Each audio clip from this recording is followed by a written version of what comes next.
On this episode of Star Trek Universe, we're talking the season 1 finale of Starfleet Academy, 110, Rubincon. Right after these words from our mystery sponsors.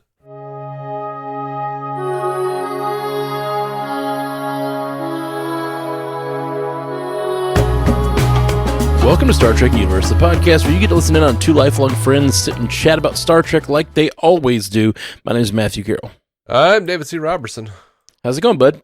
I don't know. I think it's all right. It's been a long time coming on this one. Oh, just late in the week this week. Yeah, it was a tough week for me, and we tried to do it earlier in the week, and then I had to push back, and then we couldn't do it for 2 or 3 days, and so finally getting to it. Yeah. But glad to finally be talking to you about it. What did you think of the finale, man? I thought it was a very good series finale.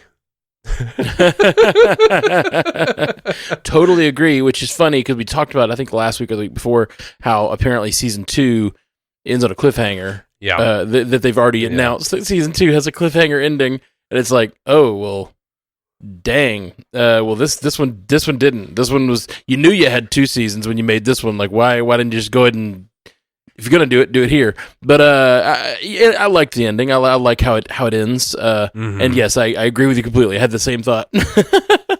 Yeah, they did say that the producer said that next year will be more of an ensemble show, less about Caleb and his mother. Obviously, more of an ensemble. They really wanted to, wrap up the primary Caleb story and showcase him accepting being in Starfleet.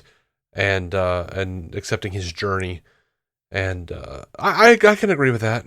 That's interesting. I really liked this season having that emotional core of Caleb and his mother, but it didn't, to me, feel any less of an ensemble show. Like, yes, the first episode and the last episode had a focus, but even in this last episode, there's a lot of stuff going on with the other characters. I didn't feel like anybody got kind of short-shrifted.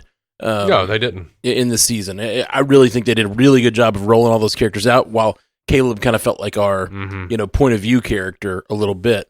I like every member of the crew, and this episode, them getting to actually function on the ship as a crew, and Tig being like teacher / captain was awesome.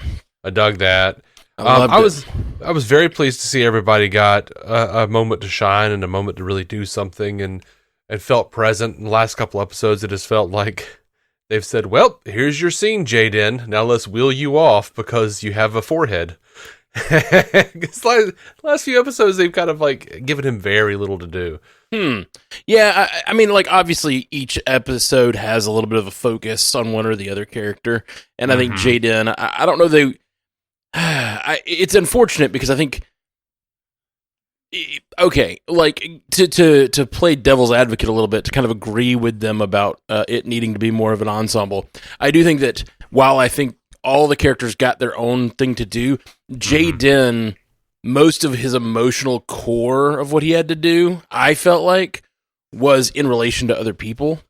I mean, they gave him that one episode that was very focused on him, but it was still him in relation to Caleb and them debating, and then there's the episode where he's on the planet with Darum, and it feels very much like it's him in relation to Darum and how he relates. So I think Jaden oddly has the least individuality. When he has such a strong perspective too from the character that he is, but I don't know if that's them not knowing how to write this character or what, but it does feel a little like he got short-shrifted. So I take back what I said before. I still love it. This episode, one of my favorite moments is when he shows up and says, a warrior never lets a friend face danger alone. And instead of Caleb giving pushback or we're not friends like the first episode, it was a great full circle moment with Caleb just embracing him. I thought that was really, really a powerful, even though it was 3 seconds of the episode, I thought it was a really powerful moment. Yeah, it was a nice callback, as was the Rufus Wainwright music at the end. Oh yeah. Yeah. Bethany, my wife, sent me feedback before I saw the episode. She watched it before I did. I was just busy all week, and honestly, I've been on some. It's not even like I just say like I've been on some medication. Sounds like fucking dire and shit, but it was like Allegra. It's Allegra, you know. And I was like, my mouth was burning, and like I was like, God, my throat, my mouth hurt and burn, and I had this awful metallic taste. And my sister was like, oh yeah, no, the Allegra's just drying the fuck out of your sinuses. You're like cracking and bleeding up in your sinuses. Just don't take it tomorrow. So I didn't take it, and I'm like, oh, I'm not in pain anymore. But for like a week, I've been like, oh God, what's happening? I'm dying. Yeah, it's kind of funny when the cure you're taking is more the problem than it is anything else. Yeah, I mean, it does happen. Bitch, I'll have an itchy eye. I don't care. I don't want this shit in my mouth. Yeah, I doubt I've ever told this story on the podcast, at least this podcast. But my mom was on. She was living on her own with just her and my niece for about 2 years, and I was just kind of like watching over them. I was there a lot and checking in on them and making sure my mom had her medicines laid out and all that stuff. And I was like trying so hard to get her to take her medicines. Like, it was just like I had multiple alerts set up. I set up an Alexa in the room so that I could like literally drop in on her and she'd be like, Mom, have you taken your medicines today? Take them while I'm watching. You know, like it was just really, really like in forcing her to take her medicine all the time. And then after those 2 years, she kept having these crashes. We couldn't figure out what it was. And it turned out they had her prescribed too many blood pressure medicines. And she was basically poisoning herself. So like all this work I was doing to get her to take the right thing ended up being, she was taking the wrong thing. And it wasn't until she moved in with me that I realized like, oh, it's when you take your medicine that you're actually having crashes. Yeah. My mom had a similar thing. Yeah. Sure. It's rough, man. And it takes so much like advocating for yourself and understanding your own situation and what's going on. Like, and you can end up just sort of like getting pushed along by doctors being, doing thing after thing or whatever. And not paying attention to the overall picture. It takes of like a full-time job just to like pay attention, I don't know. All right, well, let's see. Speaking of Tig as the captain, I really like her punch it or whatever.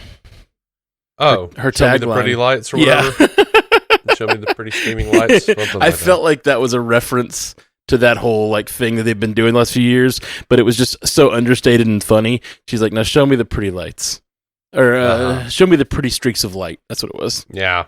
I thought it was fine. I'm not a big fan. Ever since Picard, everyone's like, "Oh, it's got to have like a thing." They say, right? They don't. No, they don't. And that's why I don't think that was what they were doing here. But I do think it was maybe like giving Tig a thing without they didn't hang a lantern on it, which is what's the problem. I never mind somebody having a thing. Right. It's that they've hung a lantern on it every freaking series or sometimes multiple times a season with different characters having to have their line. It's like, that's never, yes, Picard says engage, but like he never talked about saying engage. Yeah. Wait, didn't we have a scene where Data did Picard's voice and said engage? Oh, maybe. Something like that? I thought something like that happened. Yeah, but still, like, not really. I mean, you can acknowledge that he's been saying it for 7 seasons or whatever without, like, saying... It's just a weird thing where every captain has a thing. Anyway, I enjoyed the way they did it with her. It fit her character really well. And I don't know that she's ever been in a command chair before. We've never seen it. And this was just a really, really cool... She was a great commander. Like, I loved seeing her. Commander, teacher, engineer all at once, and and a comedian. Like, just so good. Yeah. Tig Notaro was killing it. Speaking of saying weird stuff right after you get the center seat. Yes. I've seen complaints. This is the first thing I knew about the episode. I saw complaints about this line. She like very like and you're speaking about I'm talking about Genesis Live. Yeah. Genesis Live gets to the seat. She gets her command for a second. Big cinematic moment. like close up on her in the chair. The music swells, the pushing of the camera. She's taking her place as her father's daughter, as a commander. Like it's very like it's impactful emotionally because you know her arc. Yeah. It's really great, a great moment. And then the music cuts and she goes, "Wait, I have to pee." And I've seen so much hatred for this one, but you know what? I'm gonna have to disagree. I like that kind of shit a lot of times. I absolutely love it. I hadn't thought about that, but yeah, what happens when they like take the con and you get up there and then you're like, "Oh no, I gotta pee. Sorry." Like, let me just go and do this real quick, but I don't want us to be sitting here trying to like command fuckers and like I gotta piss. We always talk about how like, you know, Star Trek sometimes is a little underhumanized, and like they very rarely mention sexuality to some degree. It's like romance is there, but like sex is not among Starfleet officers, and like you know they do on the planets, of course. It's different, but you're on the ship. It's like everything's. And there's even that, I think it's Ukla the Mock song about like there not being toilets on the Enterprise. Yeah. There's a song, I can't remember the name of it. You've mentioned to me many times. Like, so I appreciated it and I thought it was hilarious. Like it made me belly laugh. So, and these people that, again, I don't like to make this podcast all just responses to the trolls and the haters, but like, get over it. It's freaking funny. It reminded me of, I've just been watching Firefly because, you know, they have that announcement that came out today. Have you seen the announcement? Yeah. We can talk about it at the end or whatever. Sure. But Firefly has been said they're going to make an announcement. So I got Paige to watch the pilot with me. And it reminded me of a joke that Firefly would make. Like, just to sort of like undercut the dramatic moment. The dramatic moment still exists. It's still there. She's still taking command. It's still meaningful that she's taking command. It's meaningful that Jet is trusting her. It's meaningful that she like stands up confidently and does it. But then, wait, I gotta pee, and then just cut to commercial. It's really funny. yeah, and it's relatable as hell. Like I literally just had that happen to me this week. Like I had to go someplace, and it was gonna be like a 25-minute drive. And I got in the car, started her up, and I was like, "Oh, nope, gotta pee." Had to shut it all down and run back in for a second. Like, "Nope, this is not gonna wait." It's terrible. It's terrible when you do that. I've got we've been doing a lot of traveling lately, like coming down to the lake house or going to the Montgomery for Paige to take the bar exam, which I mentioned, I think. But doing all this stuff, like a lot of times we'll have dogs packed in the car, and then they freak out if you get out of the car. And it's like I'll get them all situated, and I'm like, crap, I forgot something, or I gotta pee, or like everything's gotta fall back apart, and all the dogs are gonna freak out and cry and scratch up my car, and yeah, so it's rough. Well, I don't have dogs. Yeah, that's true. I spent my whole life with a bunch of fucking dogs. Yeah, you I think like I don't have nearly the household your mom had with dogs. Yeah, but now her house is full of cats. Really interesting. Yeah. I'm up to 5 though in our house, and it is a lot of dogs. Yeah, it's a lot of dogs. Like you go outside, there's 2 to 5 dogs. You go inside, there's 2 to 3 dogs. It's just fucking madness. Well, and it's really bad. I feel bad when people come visit my house. My dogs are pretty calm most of the time. Like my house is not chaotic with the dogs. Yeah. But when people walk in the house, that's when the chaos happens. And so I just it makes us look like we have fuck. Well timed. Perfectly timed. My dog just ran by and hooked my microphone cable. But you know what they did? They fixed it. I was only getting a headphone in one. I was only getting audio playback in one headphone, and the dog just fixed it. I sat here and tried to jiggle it myself, and it wasn't working, and then the dog just ran by and fixed it. So good job, Ruthie. Good job. Really good engineering. Anyway, most of the time, our house isn't very chaotic. Like right now, the dogs are playing around my feet, but they're just having fun. They're not like barking. But then fucking as soon as someone comes to the house, they're just like all 5 barking and trying to jump up on the people for like the first 2 minutes. And it just makes my house seem like the most chaotic house. But after those 2 minutes, it calms down. I agree. I agree with that. It's fine. Yeah. Okay, let's get. We're getting a lot of derailments today, and there's so much to talk about with this episode. How you doing? How you doing? That's what we do here. That's what we do here on the Star Trek universe. We talk about dogs and medication. I love I love a lot of what they do with this with the different characters this episode. Darum, Tig's burn on Darum had me in the floor when he screwed something up and they mentioned it and she says, "Yeah, he'll make a great pilot or something." Or like yeah, he'll make a great pilot someday. Yeah. And to me it was like it was just like weird cross classification bickering between, like, she's an engineer, she's like, oh, those pilots, they don't know anything, they're just steering a ship, what are they doing, it's just really, really funny. Yeah. Darum, since the first episode I pointed out on the cast how Unalake, what's the Jem'Hadar's name? Laura Thok. Laura Unalake. What did I get? You're talking about Nala Ake. That's who I am talking about. You're right. Golly, yeah. I have not gotten the names on the show. I've gotten Nala Ake pretty well, but most of the names I'm still like, when I say Darum, every time I'm like, is that right? Is that right? I really don't know. Yeah. Anyway, what was it Laura Thok said to him?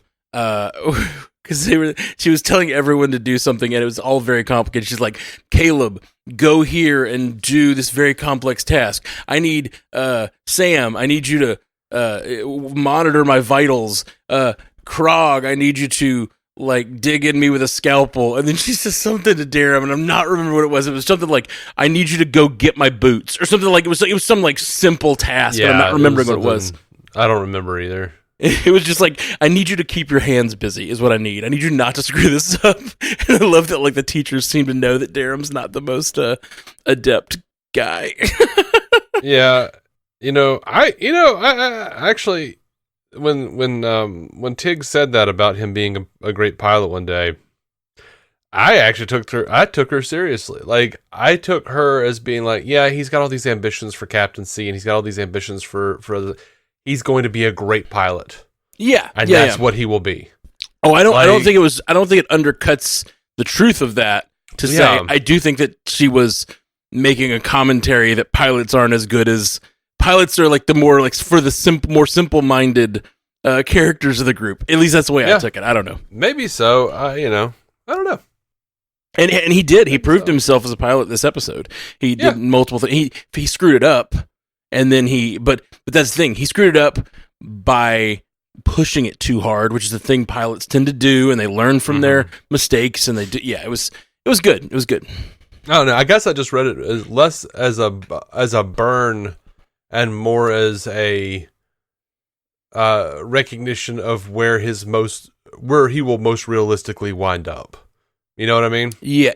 I hear you. I took it as a burn, so I don't know. A lot of talk about the burn these days. A lot of talk about the burn. Burn, what was it? There's 3 words written on the back of his thing. He said burn, build, and something else. Do you remember what I'm talking about? Nah. In the background, they had all those like graffiti on the walls of the atrium. Uh-huh. And I'm forgetting what the third one was. It was like burn, build, and there was another B word.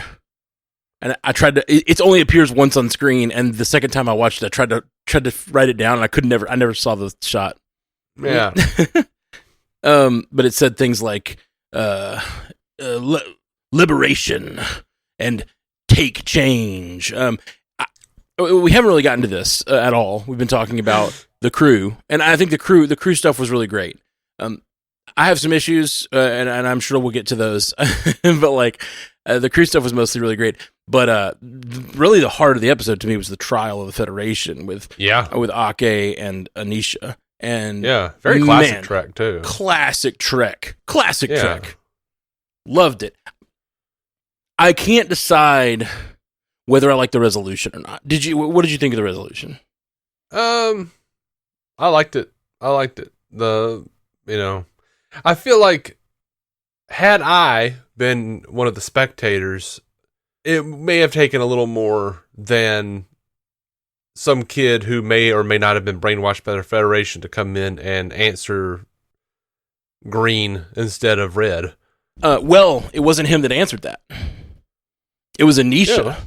Oh, no, you're right. He answered green, but Anisha was the one that's like, how does strontium burn? And Anisha joined in. And I think that was one of the things that made it effective, is Anisha jumping in and being like, realization.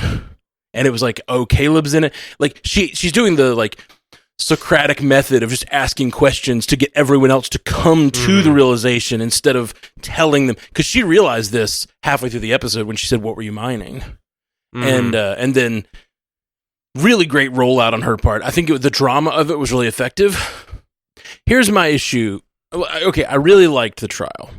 It worked way better than what I'm about to mention, but it had a little bit of the same problem, and that is what is making me...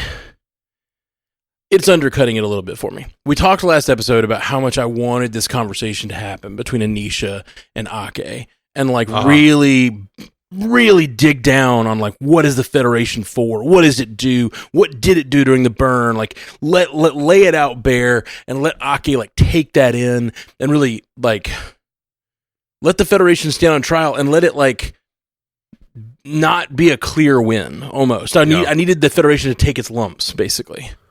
I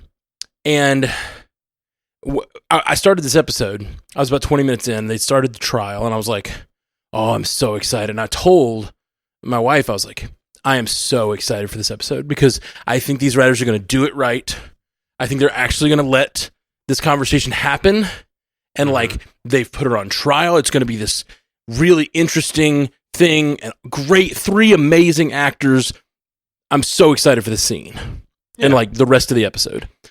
And I said, they have in the past set up the Federation on trial and then just used sort of like trickery to get out of it. And I brought up the documentary episode from Strange New Worlds, and I said it's like when they do this documentary from Strange New Worlds, they're like, oh, it's all this problem with we're putting the Federation on trial. We're making this documentary about all the things, the propaganda, and how it's a war machine and all this stuff. But then they undercut it by just saying, but really, it's just because you miss your sister. You know what I mean? It's really just a personal problem. They turn his entire. They don't answer any of the criticisms. Right. They just say you just miss your sister, and like I don't know. I really do not like that resolution. This episode did it better, way better, but it did kind of do the same thing.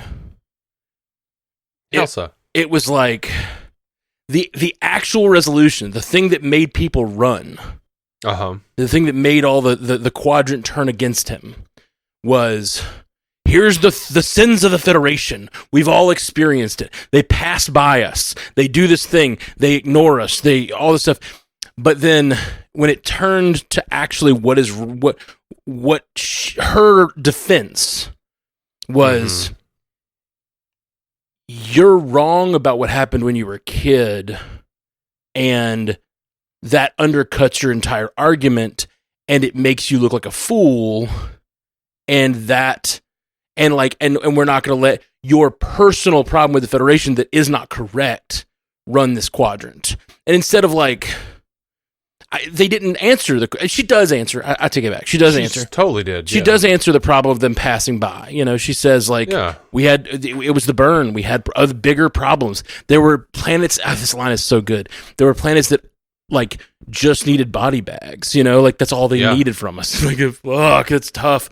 But I just think there's a little bit of that same problem of the actual resolution that made her win the argument in the eyes of this like tribunal that is of this quadrant was that Noose Braca had a personal problem, that he was still stuck in his childhood and has this personal. So that's my the thing that like. I basically sat down with my wife and I was like, I cannot wait to finish this episode. This is such a great setup, and I just hope they don't do anything like that. And so when that happened, I liked it. The one thing I did love about it was that it wasn't just, you miss your sister. It was, he becomes more and more childlike each time. Yeah. It was, science, which is also a value of the Federation. It was like, Yeah. you need to look at this objectively, Noose. Think about it. You've been living in this world your whole, but just hearing you talk, I have solved this and I know you're wrong. And it's because of science. It's because the science that I'm teaching these kids,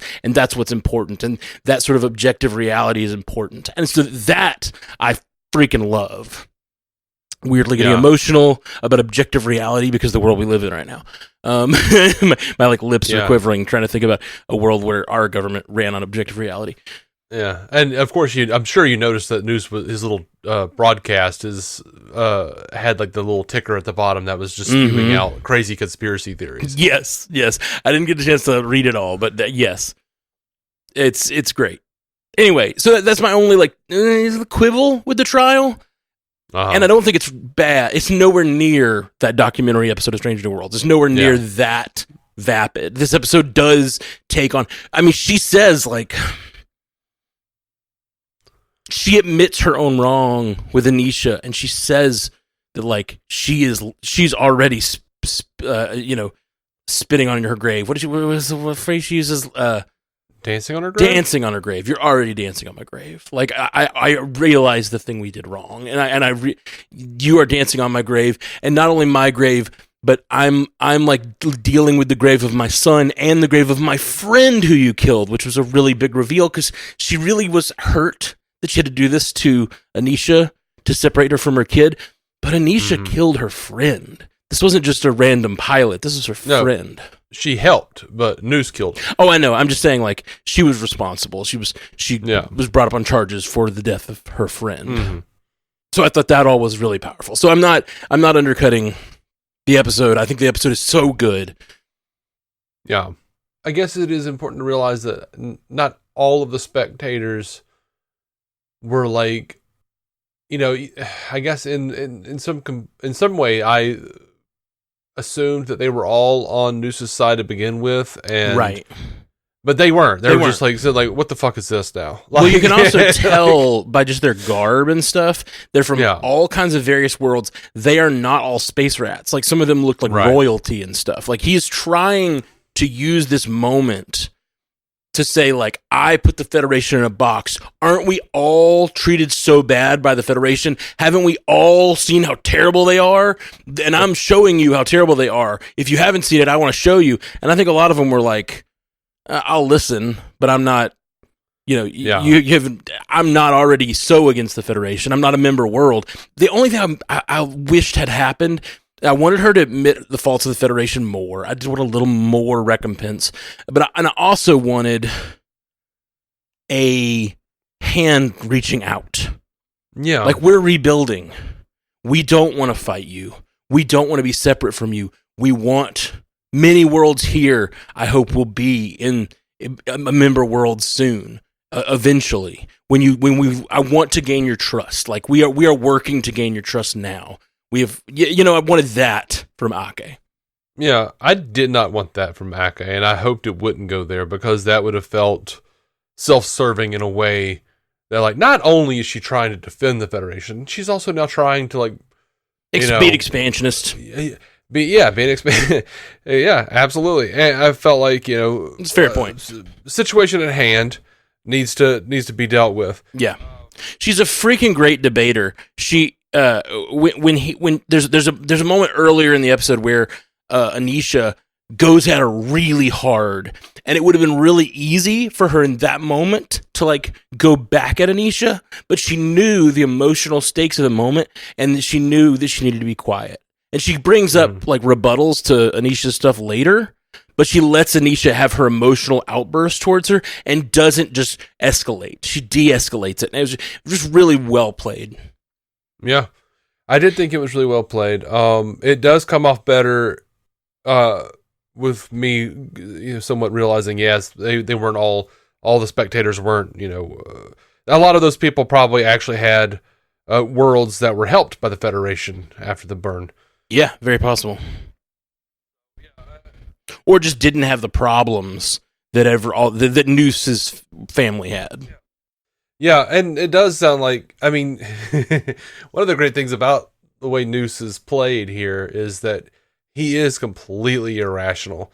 He is just like off his rocker. Like, I don't know why he references Earth so much. Jesus. But he's got a tic-tac-toe board on his head, for goodness sake. I liked that explanation, him playing tic-tac-toe in the dirt, waiting for Federation relief. That was great. Yeah, that's true. But I mean, I did think it was a solid point. Like, you guys that were at least mining something you could sell. Like, a lot of people didn't have that. Like, some people didn't have anything. And I love there was a line in there, I can't remember, where she said, something about how hard true leadership is. Something like that. Yeah. Leadership is not for the faint of heart. Yeah. It's really good. That was good. Really good. The episode is great. I'm talking myself into it more and more. Like, you're talking me into it. Really, I'm presenting a few of my issues, and you've made me think about it more. And some of them aren't as none of them were bad to begin with. I love this episode. I will say there are a few others, and we'll get to those, I guess. Yeah. But the trial is beautiful. Anisha made me cry multiple times when she's given her speech about how she's like, this is the only way I will dance on your grave is every moment you live, every moment you work, every moment you drink, every moment you do anything, I am in your mind. The pain you caused me will never leave you. Just woof, man, it's good. Yeah. I was actually waiting for the reveal that the person that she helped kill was Ake's son, or I thought that something. too. When she said, I need to talk about one more life, and he says, we don't need to talk about your son anymore. But the thing, it wouldn't. I thought that exact thing, but it wouldn't have made much sense because I think that would have come out in the trial. Also, she wouldn't have been responsible for their trial. There's no way the Federation would have let that happen. Yeah, no. But yeah, I liked how it played out quite a bit, and I liked that she kind of was made to think about the person or the people she helped destroy. So she's Anisha. So she's being so selfish and being like, my life, you did this to me, and like, yeah, but you did this to somebody else. And her son had to listen too. That moment when, God, I am so emotional about this season of television. I love it. I love feeling this emotional. But how Caleb had to hear her tell him that and like it just shows it wash over him. He doesn't overact it, but just showing his face responding ever so slightly to realizing, oh, my mom kind of helped murder a guy, and like maybe it wasn't all Ake's fault. Maybe this Federation didn't do the worst thing. Yeah. They did a pretty solid thing, for real. Like, they gave her a lot less time. Yeah, and tried to set her up with a life where she could have visited her son, or her son could have visited her, but because of her enmity toward the Federation, they didn't take it. And really, a lot of the pain that's been caused was them running from the Federation and the law. Yeah, running from what was good for them. That's right. Take your brainwashing. Take your brainwashing. You're going to like it. I agree with you that Noose sounds unhinged, but a lot of the stuff he said was freaking great. When Caleb gives his monologue and he goes, this is brainwashing. Listen to him, folks. How long did you have to sit in the brig and memorize that one? Like, it was so good. I was like, oh yeah, that's a good point. Real good point. Yeah, which is the best kind of villain who makes really solid points. He is unhinged. Oh, so unhinged. And he is emotionally compromised as fuck. Yes. And hilarious. Just freaking hilarious. He is funny. Yeah. Love the he's like, oh, what is this? An enemy of my enemy kind of thing? Enemies in law? Ha! Somebody write that down. I just coined it. It was funny. Like, no one responds at all. Even his men don't even laugh or look at him, you know? Just out on a limb making his jokes. Yeah, that was enjoyable. Well, Anisha Mir, you're alive, like Lazarus, but shorter and a girl. Yeah. Man. All right, so I will say it does feel like it if you're not paying attention. But our disco problem where they like take time out in the middle of big stakes to have personal conversations. I liked the way they did it here because it took like a literal second and it was all in Tarima and Caleb's mind. Agreed. And they did a lot of that, though, this episode. I agree with you on this one. This one, we don't know how long it actually took. It could have literally been a moment. And I think it was respectful for him to ask in private because he's asking her to do a thing that could kill her and that could, like, harm people. And so and he didn't even know if it was possible. Like, I think it was totally fair for them to have that conversation in her head. Yeah. It was a really good way of doing it. There are other ones in this episode that I didn't think they wasted too much time with. Like, a lot of the Tig is constantly giving them little life lessons throughout the whole episode, but that's her role in this episode, and I think I love how well they put that together. It felt really natural, and like she's a great captain, great teacher, at the same time, poking fun at them, having them grow. But the only thing I didn't like about some of those moments were Caleb was a little uneven this episode. You think? Caleb's mom's been taken by Noose Braca. And I know that we are getting to the resolution of him realizing he's home. Golly, I'm so emotional this season. He's realizing he's home in this episode. But when they're down in the bottom of the ship doing the engineering and Tig is talking to him about the kind of man he is. Yeah. It's really powerful. Really, really powerful. But he smiles in a way that seemed really carefree. And it just went a little too far from my mom is like being attacked by Noose Braca. Like I kind of needed like a stone face, like thank you, that means a lot kind of thing, not a like charming smile when he's doing this. I don't know. There was something a little uneven about it for me. I specifically liked that because that is like they even made that point where he said, I laugh here, like. Yeah, that's true. For the first time, like this is his home, and he needed that. Like kid like Caleb, who's been on the run since he was like 6. He knows how to compartmentalize. He knows how to like get shit done when there's danger afoot. When he might, very well die. Someone he might care about might die at any given moment. So, to have that purpose and to find that purpose in that home and realize this is who I am and this is who I'm supposed to be outside of the parent that I've been trying to find and wanting to take care of.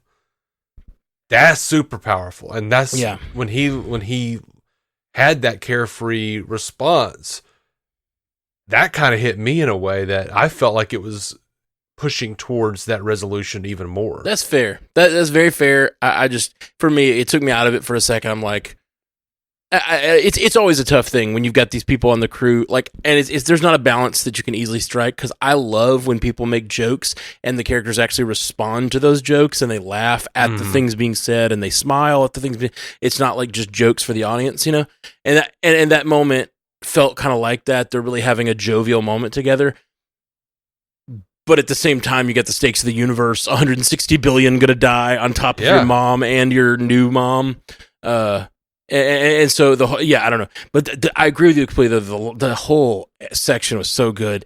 And I believe that was after the point where he was just like, we gotta take care of my mom and Akka and wherever, and then Tarima was like, this is billions of people versus 2 very important people. Yeah, it's 2 very important people versus all the Federation and billions of lives. Completely. Or trillions or something. It was 160 billion of lives were at risk. It was like 243 planets or something like that. And they kind of made that point a couple of times over the course of the episode where it was like, and I loved that they didn't say the thing that they always want to say, which is, the needs of the many outweigh the needs of the few. Mm-hmm. They didn't make the world smaller by having them use that exact line. Yeah, but it is important, and it is very much a major point of the Federation. Like, they have, in Starfleet, they have to make those choices. Mm-hmm. Absolutely. And put their personal shit aside as part of being a Starfleet officer. Totally agree. And the line that they have there between Jet and him where he says, anybody would have done what I did. And she's like, no, no. Like she Yeah. so securely so good. says no twice and says, I've lived in two very different centuries and very few people would have turned around. I keep asking you to show me who you are, and in that moment you showed me who you are. Yeah. Oh, so good. That was so good. So good. Yeah. Dude, I'm so happy to be watching Star Trek that I just feel so deeply. I love this show. I absolutely love this show. Yeah. It's a good show. There's not a lot more, like, even like fucking Sam still killing it on being a different character while being the same character. Yeah. And I think in this episode embraced her previous annoying self a little bit. Yeah, and I love that whole, like, you saw me as your, like, I was your annoying shadow or whatever. Yeah. And she was like, no, I loved that. Yeah. I loved you. You're just down here trying to be a hero. Like, why would you say that?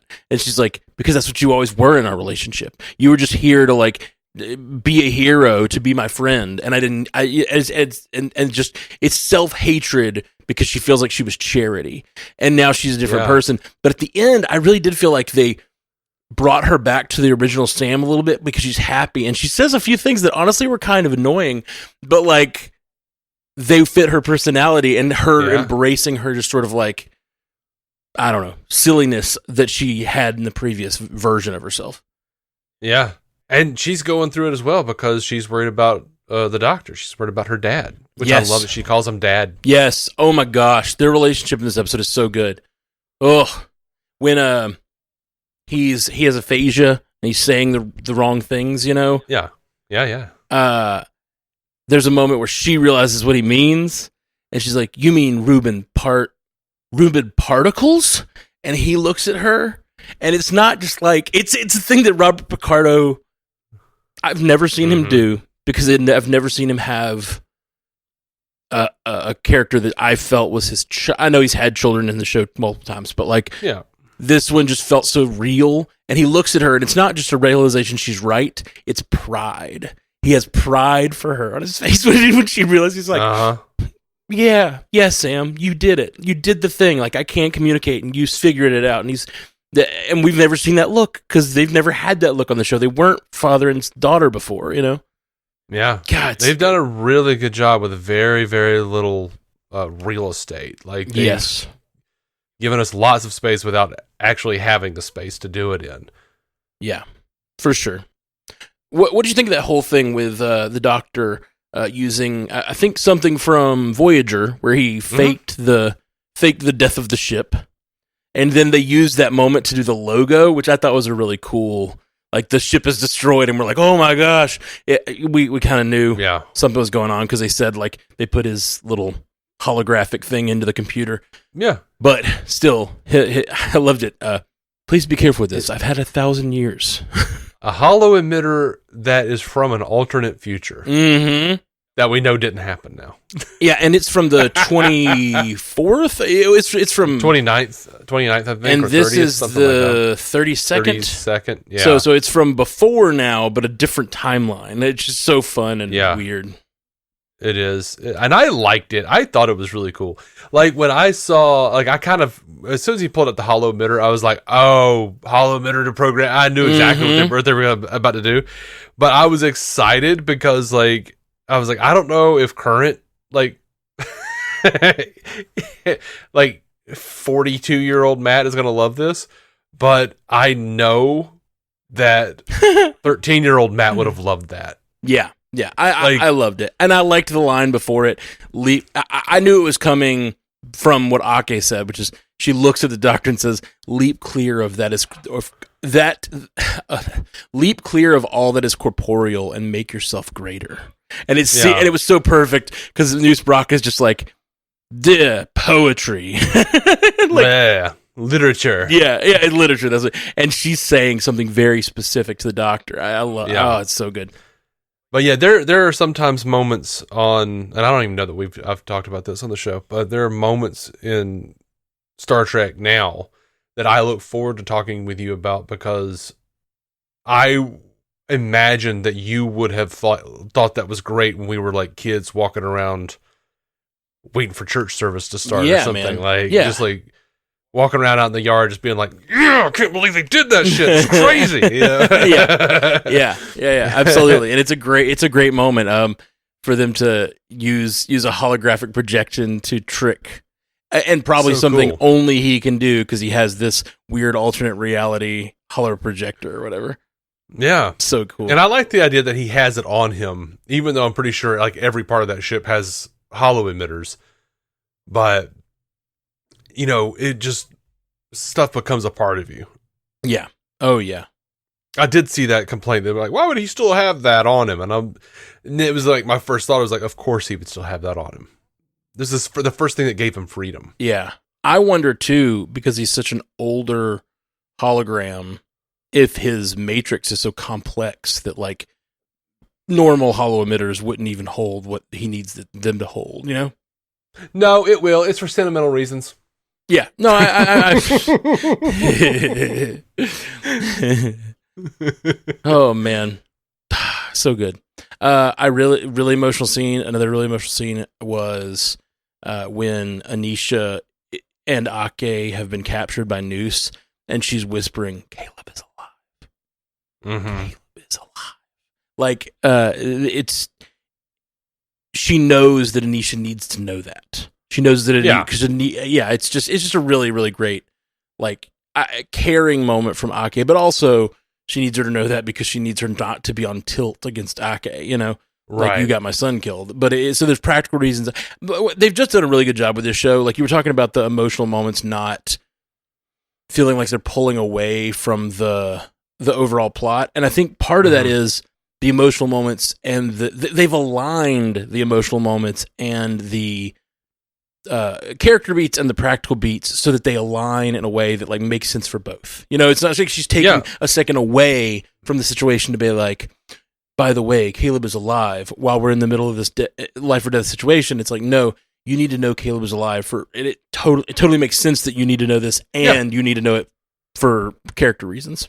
Yeah. Now, I did like the purpose of it, but like at the time when I was watching it, I was like, girl, they standing right behind you looking at you. They know you're saying something. like shut up. Yeah. I agree. I agree with that completely. I was like, you're saying it kind of loud. I can hear you, and the camera's behind her. Like, I can hear you. But I did like the way that they kept them alive in that little, like, it was the same way that Jaden was and Tarima were in. They from the last episode where they modulated the whatever life control or whatever to the pressure in the cabin down 0.29, something like that, whatever it was. Oh, and speaking of stuff like that, I did love that they were like, disco can't come out because the minds are synchronized on a subspace frequency. Like, that's all I needed. Yep. That's all I needed. You needed it explained, but it is really funny. We called it out in the first episode, but every time there's galactic stakes, we're going to have to explain why disco can't come, or just have disco show up, which I hope they'll do. Well, we did see disco. We did see disco out the window. Oh, was it there? Yeah, I didn't see it. Right there. I didn't see it. The whole fleet, like, it was right out the window at the very end. I was looking at all the ships as they were flying, but I didn't catch disco. That's cool. Yeah, man. I did see one that looked like it at least was the same class as the Voyager J or whatever. Voyager. Oh, yeah. It was there. Yeah. So cool. And I love that Tig, he's like, how do we go after him? Like, he's on tilt. I don't know why I've used on tilt. I don't think I've used on tilt ever. Yeah, that's weird. I've never ever in my life, and now I've used it twice in this podcast. Caleb is fully on tilt. Like, let's go get Noose. And she's like, yeah, how about 6 cadets and an engineer go take on a fleet of Venari Rawl ships? Or we could do what the captain ordered us to do so 100 Federation vessels can show up. How about that? Yep. Loved it. Tig is so perfect in this show because she is, and I think it was Stu that said he has a problem with the sort of way that some of the teachers treat the kids, and I don't. I love it. Tig is a perfect example. Yeah. Tig is constantly putting them down and making fun of their ideas, but in a way that's like, she's always right. She always has a great point, but she's also making fun of them a little bit, and it's just Jet having her fun, you know? Yeah, Tig is often Jet Reno is often the I feel like represents the fans that I enjoy the most, like the people who are like, okay, so what the fuck was this? Because they did this stupid thing in the plot, and you're like, damn it, you're right. Like Reno was there to be like, okay, this is stupid. Why are you deciding that? I don't know, emotions. Yeah, that's dumb. That's dumb. I think the teachers have all been that way. And a lot of their emotions are young, dumb emotions that in any other Academy show where the adults aren't as involved in the plot lines, that kind of stuff just happens where like, oh, good, we're in the middle of a plot line that only exists because two of the characters haven't spoken to each other. And like, that stuff hasn't happened here. This stuff has not been a problem with a Starfleet Academy. They've done a great job of making the characters always like get questioned by each other and their teachers to like make good decisions. Yep. I don't know. I've just enjoyed it. I've really enjoyed. Like, I cannot believe it because I was not excited at fucking all going into this season. I didn't want this show. I wanted legacy. Or in any other fucking thing. For God's sake, please just give me something other than this stupid Starfleet Academy shit. And I have come away loving almost every episode. 9 out of the 10 episodes I loved, and one I was like, it's pretty all right. yeah, exactly. Like there's been one or two. I think the for lack of a better term, like the paintball episode, I didn't really love, but every other episode I've loved. I absolutely loved. I haven't had a weak one except for that one. I don't think there was one that you haven't cried about. You're probably right. Yeah. Even the one we didn't love. You're probably right. The show got me, and that's the thing. It's like it got me on a emotional level for the characters, but also all the stuff I love about Star Trek. I was talking earlier about how I'm sitting there tearing up about objective reality because like it's so needed, and it's so what I grew up on and these values I grew up loving and mean so much to me and are not in our common in our world today. And so like it being preached from the pulpit of this like Gen Z fun little Academy show just makes me really happy. Yeah, really, really happy. I really liked it. And by the way, I'm even among people who enjoyed the show, I have seen. Well, yeah. I mean, it's pretty YA, but what is wrong with being young at heart?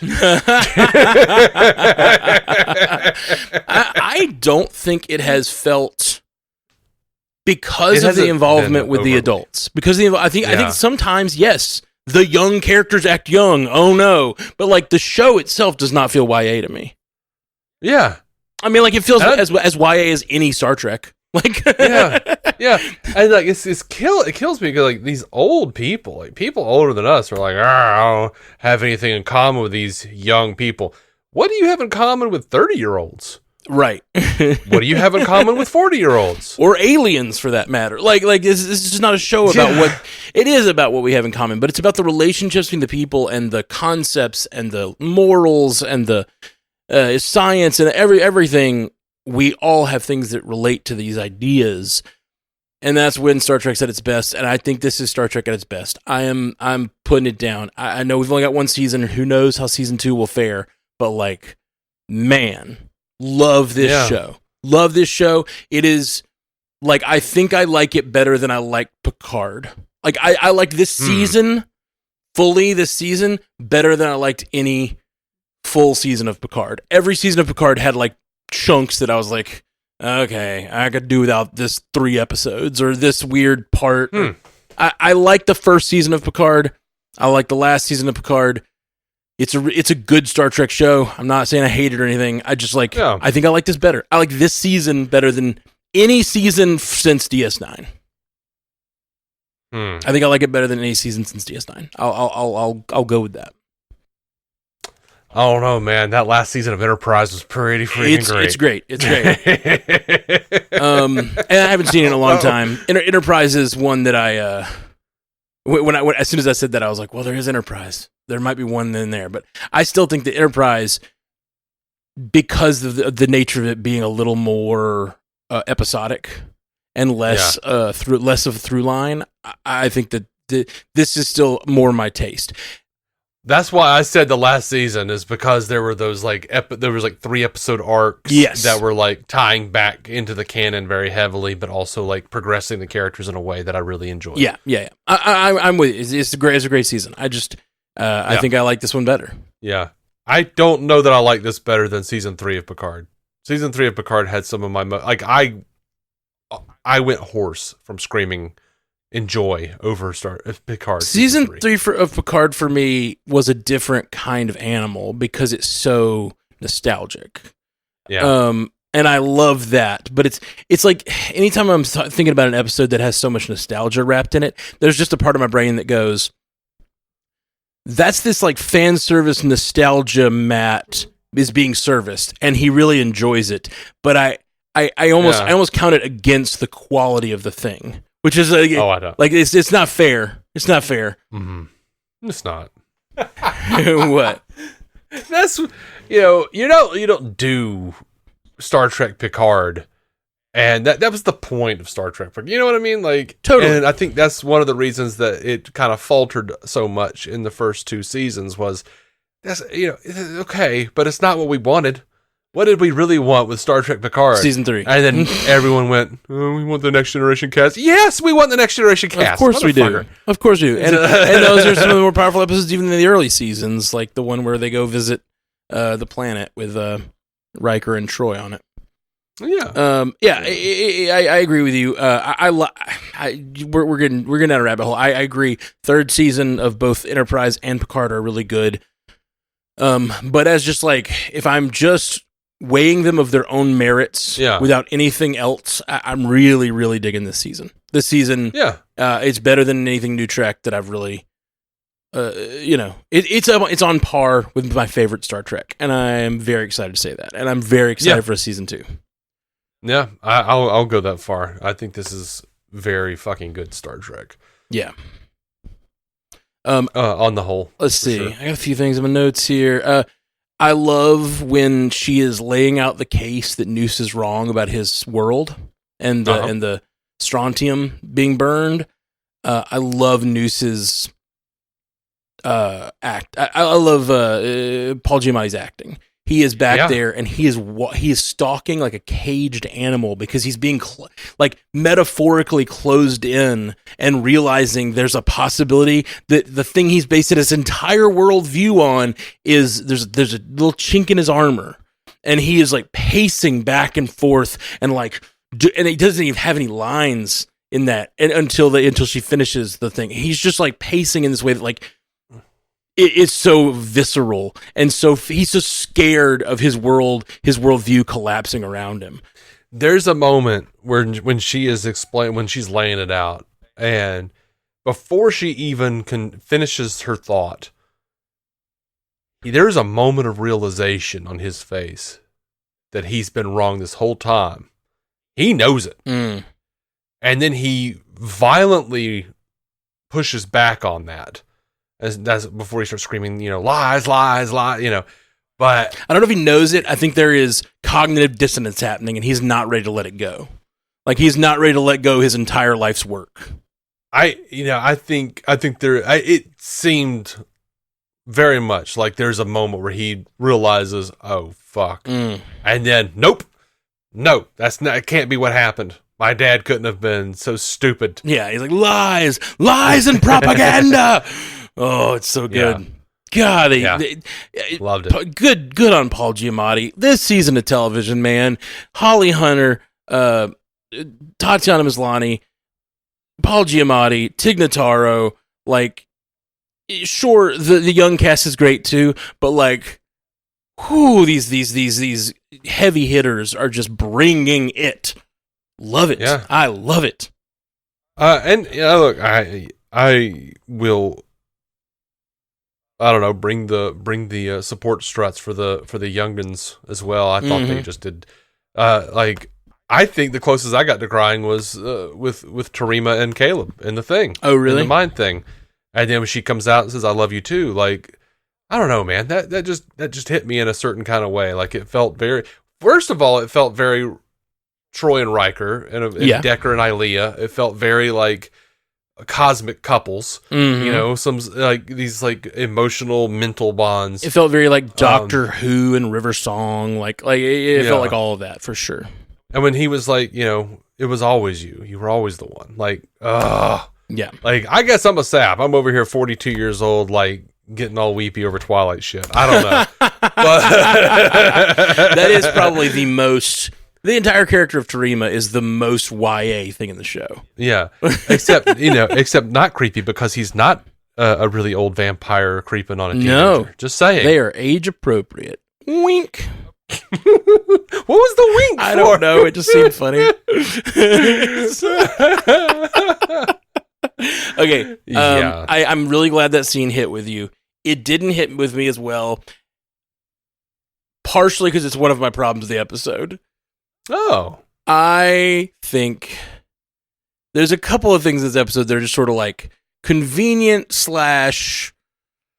I don't know, weird science-ish. Yeah. Like, and that's one of them. It's like using Terima's telepathy. Okay, we use Terima's telepathy. Why don't you land in there and you look for someone that's crazy off their rocker, like Noose Bracca. Using Caleb to connect to his mother. There's ways you could make it work, but like use my connection to my mother. Your connection to your mother is not actually telepathic. It is like in your brain. Your connection to your mother is a metaphor. It is not an actual physical or like subspace connection to his mother. You know what I'm saying? Unless we don't know that. Well, sure. We don't know that for sure. Maybe he has some powers that we don't know about. Is Caleb fully human? Do we know?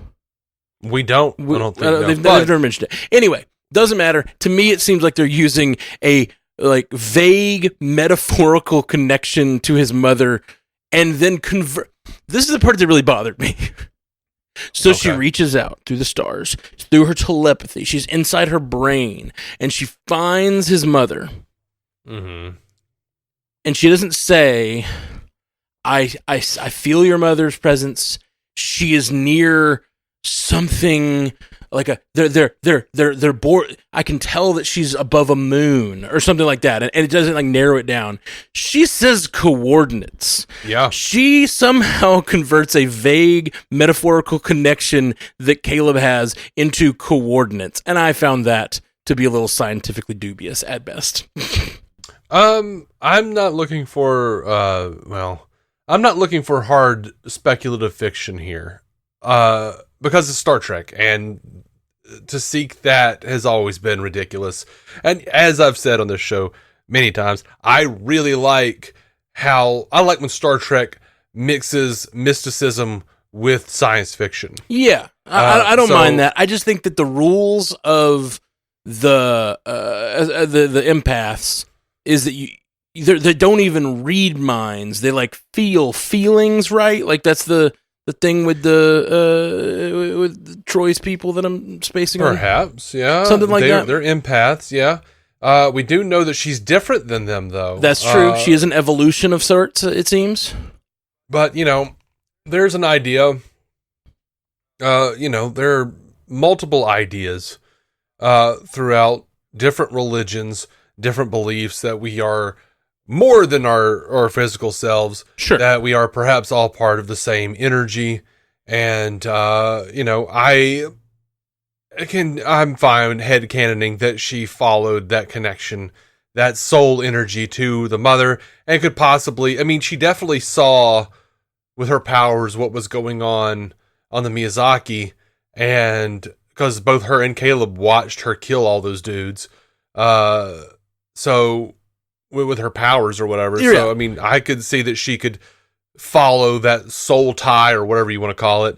And I don't know, glance at a monitor and be like, oh, it's this coordinate. Or maybe, maybe she got in a universe where it's possible she may have gotten, a little birdie, or may I posit a little koala whispering in her ear. Yes, Some coordinates. this universe is batshit crazy anyway. I'm with you. I'm okay. I'm with you. I'm fine. As for any sci-fi or fantasy thing, the rules of the various races with power matter because that's what gives the story stakes. And we already have a Terima who can kill anyone with her mind when she wants to. And we've talked about how that's already an OP power that we have to. Yeah. They need to have stakes and rules and all that stuff we've talked about in previous episodes, and now they've given her the power to reach out with her mind and find exact coordinates of her enemy. I don't know. It just seemed a little fantastical. No problem. I'm okay with it. It's just a little iffy for me. I want to know more, but I'm not in a place where I'm ready to call it on that one. I liked it. I was like, ooh, this is interesting. What does this mean? Mm-hmm. I bet you anything, Caleb's mom knew the coordinate. It's possible. That is possible. So maybe she gleaned something. I don't know. Yeah, I don't know either. And that's the sort of the problem for me. It's just sort of it was a very it's a very Doctor Who thing to do. To give it its credit, which the line between Doctor Who and Star Trek is kind of thin. Admittedly, but I think Doctor Who does this thing of it doesn't even try to explain it, and I think this was one of those moments where I was like, oh, there's no even scientific attempt to. It's like the wormhole aliens being God or the gods, you're trying to make that decision, and there's all these episodes where you're like, okay, they're gods, they're aliens, they're gods, they're aliens, but it's there's always a scientific version of the truth, and in this it just felt like. Yeah, I can do whatever I want with my mind powers. It's fine. I'm not mad at it, but that's one of the things that bothered me. Another thing that bothered me. How does a doctor know how to stabilize Omega 747? Oh, because he was there in the Omega Directive episode of Voyager. Great. Then why didn't he bring that up for the last 2 days? Because he hadn't worked it out yet. He hadn't thought about it. But he was thinking about it in this instance. That's actually what the showrunner said. They asked the showrunners in an interview. Great. I think that's wonderful. I figured that might be the case because I knew it was a Voyager reference that he might have remembered how they solved it back then. That's really cool. But it just was really weird. They waited until he had aphasia and they made it a puzzle for the cadets to solve instead of the Doctor who is facing 160 billion dead people. They're flying to wherever, and there's time on the ship when you'd think he would have brought it up to Ake or brought it up. Maybe he did. They're all gone. You know what I mean? I don't know. That felt a little weird because it just made it a puzzle. They made a puzzle for the crew to solve, but the puzzle came from the brain of a character who should have just said it earlier. So it was just a little weird for me. Yeah, what they said is he didn't realize because I think the Omega particle stuff was classified. Yeah. Until very recently. That was the other thing. So cadets, the first year cadets. They know science. They know what color strontium burns. That's exobiology. Yeah. But when and I understand that Sam can learn a lot. So I guess somewhere off screen she read a book or inputted the technology or inputted the texts of everything about Omega 47.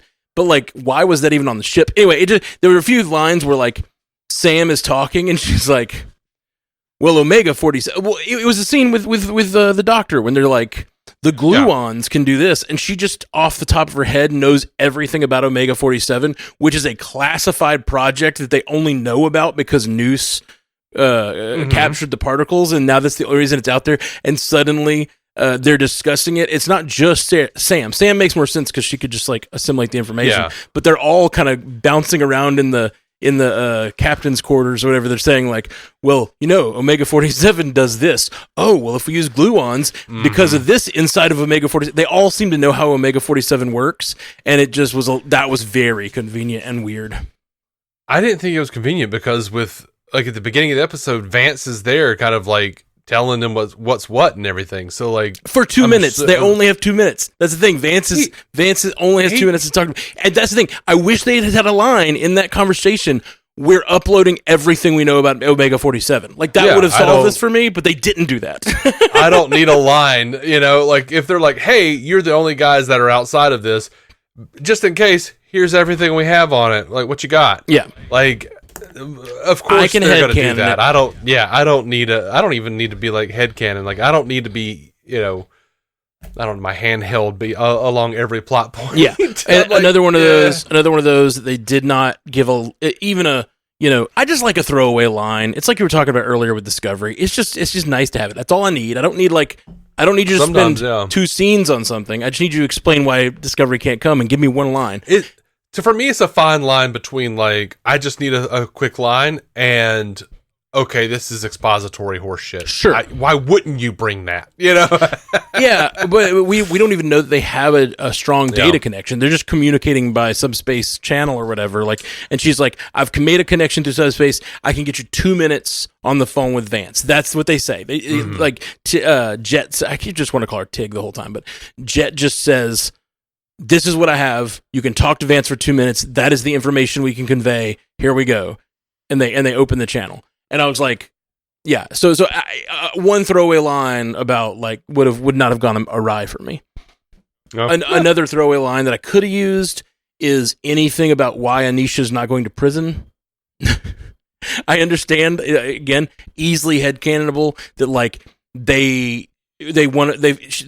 Ake convinced the brass that, like, they've done enough. That, like, they did bad things to her, and she has a lot more power now as the head of Starfleet Command or Starfleet Academy. And she's like, I really believe we need to commute this woman's sentence. And they say the president is coming to talk to Caleb. They're talking about Stacey Abrams right there. They could have said,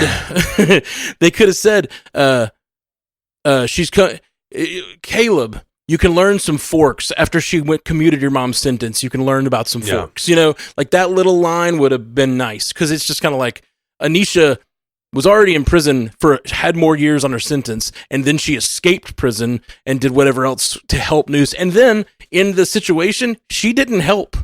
She didn't help Ake. Like, she said the Federation was guilty. Ake was guilty. She is, as far as, like, the broadcast was concerned, she was on Noose's side most of the time. So it just, it's not like she, like, earned her freedom by resisting Noose. It was just sort of like, I guess Stacey Abrams finally became governor of Georgia and commuted her sentence. That's what I'm going to go with. Okay. Well, I mean, she might be on they didn't really specify. She might be on a work release or something. Yeah, could be. Could be on probation, could be on some sort of whatever, but they don't explain it at all. They do say that they're going to get to explore the world a little bit. They're going to go to Earth together, and like, that's super cool. I love that. It'd be funny if I was thinking it'd be funny. It probably wouldn't be. Someone might be offended by it, but I was just thinking it'd be funny if, like, they kept using the same president name, but every time that president shows up, it's just a different Democrat politician. It's like no consistency of, like, even like gender or race or anything. It's like James Tallarico shows up as president next week. Yeah. Just like I love that. That's really funny.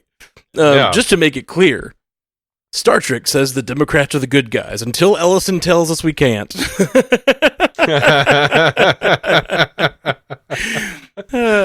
I got two last things in my notes, and the one line that broke me was Anisha talking to Ake and saying, "I needed," like talking about her on the edge of space and how only Braca ever gave her anything. He's the only one that ever risked anything for me. And she says, I needed what they said they stood for. Like, that's just, ooh. Yeah. Line's good. That line's good. Yep. It was great. I dug it. Last line I got here written down is just another great Tig line. Ake says, can you make the plasma leak worse? And Jet's like, we don't normally do that, but yeah. The delivery was so perfect. Yeah. I loved it. Love this episode. Love the show. Give us more. Mm-hmm.